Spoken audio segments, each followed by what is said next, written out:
দেশের আকাশে পবিত্র শাওয়াল মাসের চাঁদ দেখা গেছে। সন্ধ্যার সময় পশ্চিম আকাশে জেগে ওঠে এক ফালি খুশির বার্তা।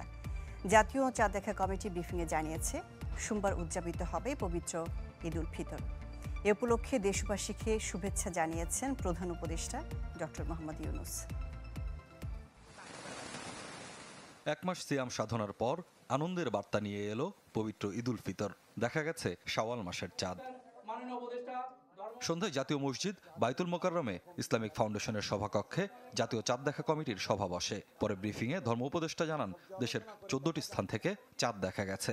পর্যালোচনা করে দেখা যায় যে বাংলাদেশের আকাশে পবিত্র শাওয়াল মাসের চাঁদ দেখা গেছে। সোমবার সারা দেশে পবিত্র ঈদ উল ফিতর উদযাপিত হবে ইনশাআল্লাহ।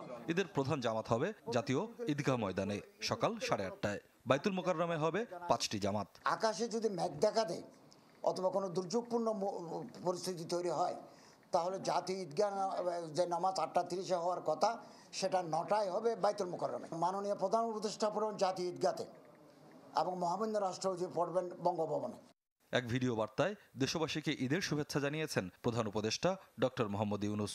মোনাজাতে ঐক্যবদ্ধ থাকার আহ্বান জানান তিনি। পবিত্র ঈদ উল ফিতরের সকলকে জানাই ঈদ মোবারক। ঈদে পরিবার পরিজন নিয়ে নির্বিঘ্নে ও আনন্দ সহকারে নিজ নিজ বাড়ি যাবেন। ঈদের জামাতে দলমত নির্বিশেষে সবাই যেন পরাজিত শক্তির সকল প্ররোচনা সত্ত্বেও সুদৃঢ়ভাবে ঐক্যবদ্ধ থাকেন, সেজন্য আল্লাহর কাছে মোনাজাত করবেন, এই আহ্বান জানাচ্ছি। এদিকে ঈদ উপলক্ষে বর্ণিল সাজে সেজেছে জাতীয় মসজিদ সহ রাজধানীর বিভিন্ন গুরুত্বপূর্ণ স্থাপনা। স্বপ্নিল শাহরিয়ার শিশির, চ্যানেল 24, ঢাকা।